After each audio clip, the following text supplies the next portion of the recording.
Hello and welcome, Simon's Trading Channel. My name's Simon. This is my daily Bitcoin price action analysis. Happy Thursday to you. Coming into the latter half of the week now. And Bitcoin, I think, is doing what I expected, let's put it that way, or what makes logical sense. And we'll come straight into why in the price action analysis, which will happen in one moment when I've just reminded you that this isn't financial advice. Okay. Hope you've all had a good Thursday. Coming into the evening here in the UK, 10 to 8, and not long till my bedtime. Welcome to the rock and roll life of Simon and his trading channel. Anyway, so the best way to look at this is on the lower time frame. So this is the 4 hour, and just to recap, this big red candle here had occurred when I was recording my video yesterday. And then today, or since yesterday evening, it's basically been sideways price action. We'll look at that in a bit more detail on the lower time frames in a second, or very low time frames in a second. But as you can see, unless this 4 hour close is somewhat different, and there's an hour left for it, looks like the MACD is turning up. Although, because it's below the zero line, momentum is still to the downside. But it'll probably turn out to, if it does close back to the upside, I think 66,000 will be the area to look for, and the 68,000 will start to narrow down to about 66.5, something like that. But at the moment, MACD on the 4 hours still below the zero line, and therefore, in my eyes, pressure is still onto the downside at the moment, but it has turned up. Okay, this trend line still holds. I did have a steeper trend line initially, but I shifted this down yesterday when I put on these funny circles. And as you can see, if this does turn into a bottom, which it's starting to look like, then it will have bounced off this trend line that I put, not trend line, support resistance area / line, and turned around about where I expected it to, which is that orange oval. It's probably the best way to describe that. And so to looking at in a bit more detail, I'm waffling on a bit, but to look at that in a bit more detail, let's scooch down to the very low time frames, the 50-minute time frame here.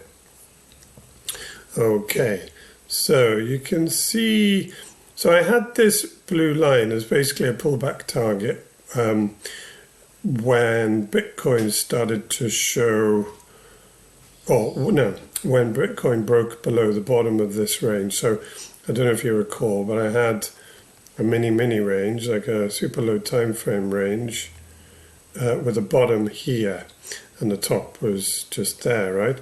And it did break down to, it did break the bottom of that range, and then I suggested that if it is not going to come back and assault on the bottom of the overall range, then this line at sort of 62,500, but obviously it's an area, not a line, but that would be a good place for a bounce, and then more upside. To confirm that, though, where this orange oval is, as the next higher low, from this area to this area, obviously higher low, and therefore maintain this up price action, which fundamentally started 8 days ago, something like that, 8 days ago. Then the price action needs to get back above here, which is 67,250. But by the same token, I think basically reclaiming about 66,000 would look very good. And if it could do that on a 4 hour, then yeah, that's good news. And then that is also the midpoint of the overall range. So if we can get back above there, that will clarify this as a higher low, but it'll also mean that Bitcoin's clawed its way back into the upper part of this range, which to me would signify more upside, is likely the next move. And the next move, following reclaiming of the midpoint, you'd want to see somewhere around 70,000. So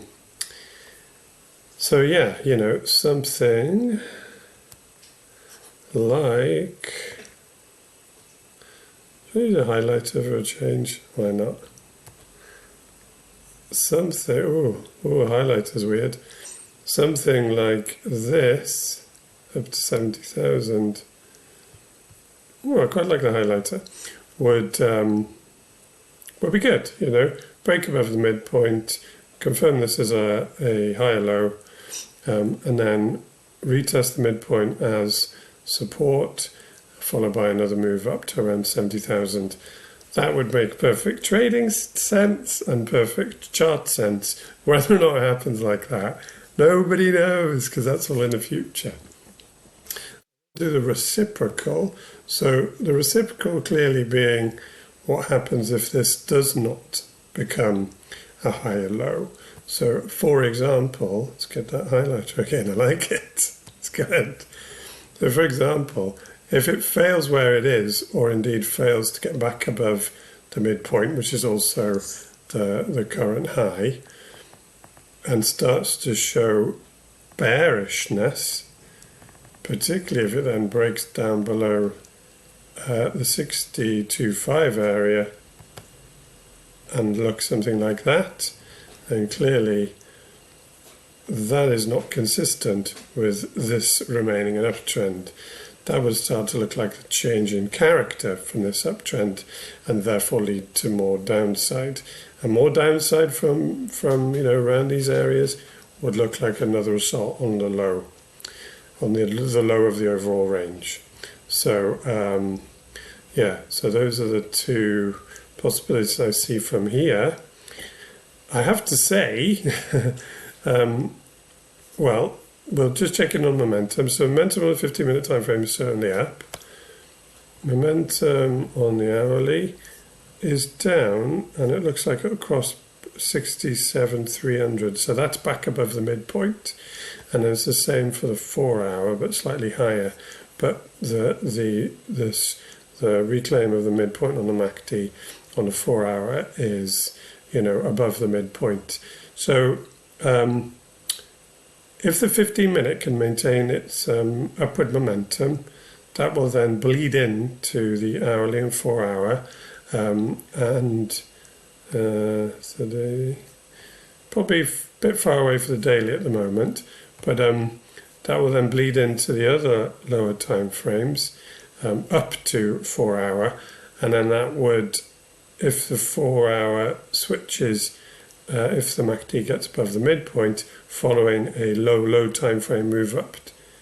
If the MACD gets above the 0 line on the 4-hour, following a 4-hour move that initiates itself on the 15-minute time frame back above the midpoint, well, there you go, then momentum's with you, 4-hour closures above the midpoint.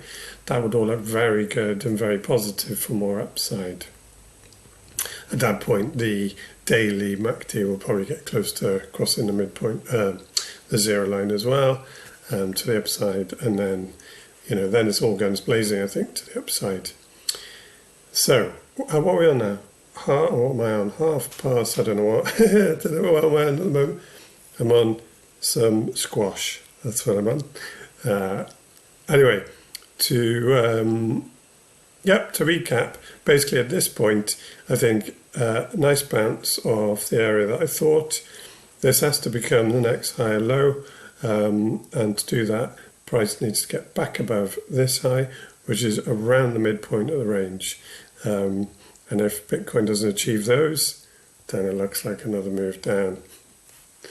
All right.